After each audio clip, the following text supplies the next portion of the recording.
on.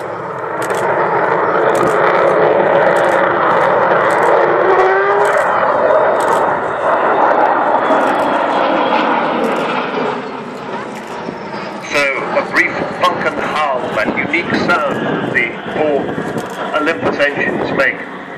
And the man operating the throttles and indeed flying her for the display is Phil O'Dell.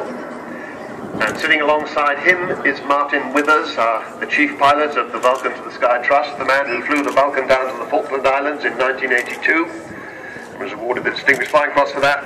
And the third man of the crew down the back, the Air Electronics Officer Jonathan Lazari, minding the electrics and various other bits and pieces of the aircraft. So she came in just now about 345 miles an hour, and here she is coming back towards us from the far side. I think when she gets a little closer, Pod, that's Phil O'Dell, put the power on and put her into a spiral climb.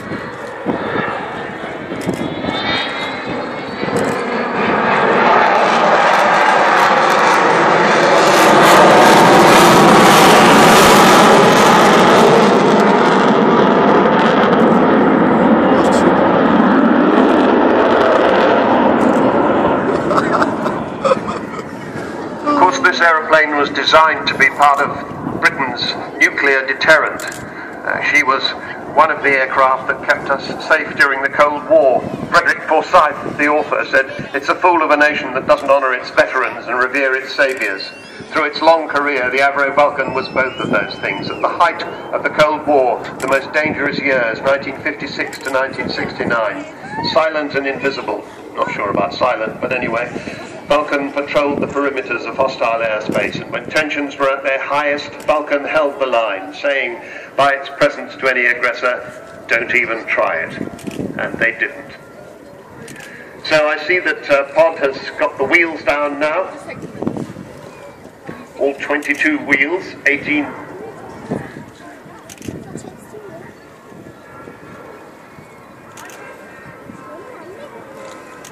I think I'll rephrase that, all 18 wheels, 16 on the main undercarriage and 2 on the nose undercarriage.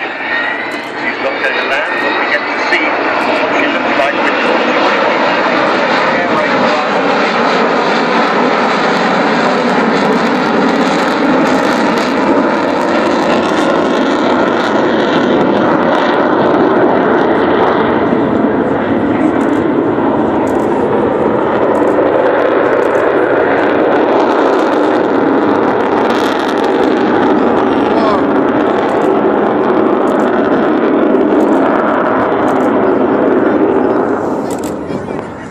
Noticed those big undercarriage doors which were down when the wheels were down.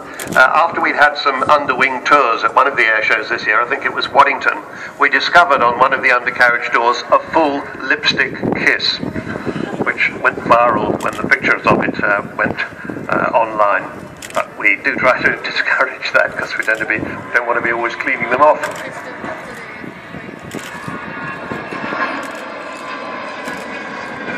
Bomb doors open.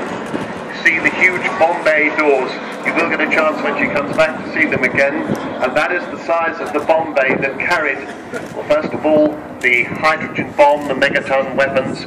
And then when Vulcan became a conventionally armed bomber, it carried 21 1,000-pound bombs. And that was the load that Martin Withers and his crew took from Ascension Island down to the Falkland Islands in 1982.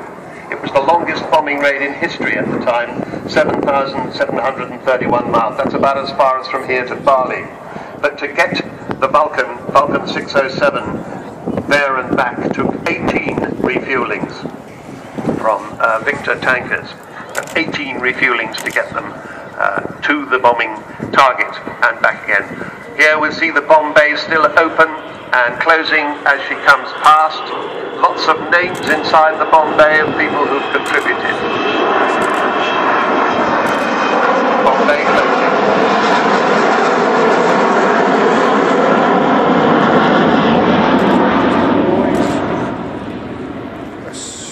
A lot of the fundraising for this airplane is done by the Vulcan to the Sky Club, and you could become a member of that if you wanted more about that.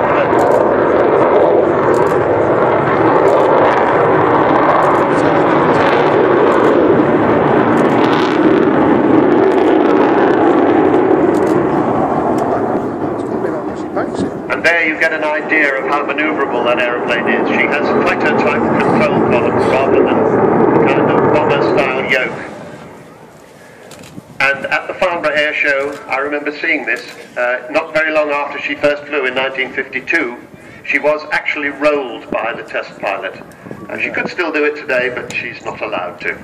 But she is indeed very manoeuvrable. She's coming up to her last pass here, and this is her last formal display of the season, although I'll tell you about what she's doing next week in just a moment. But here she is, your Avro Vulcan B2 XH558.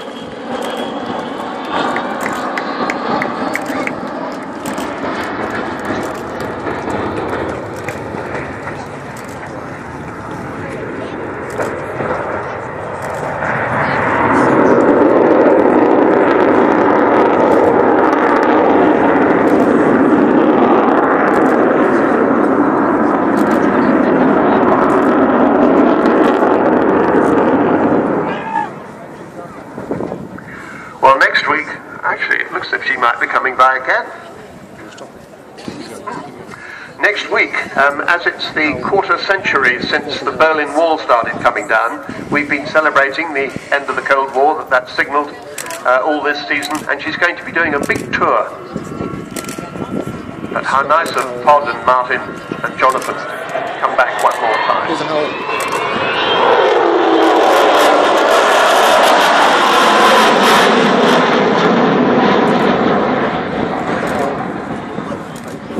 She's going to set out from her base at Robin Hood Airport, Doncaster, Sheffield, otherwise known as Royal Air Force Finningley, on Thursday, and she's going to fly over all 10 of the Royal Air Force V-Force stations, and she's going to do a little mini display at each of them.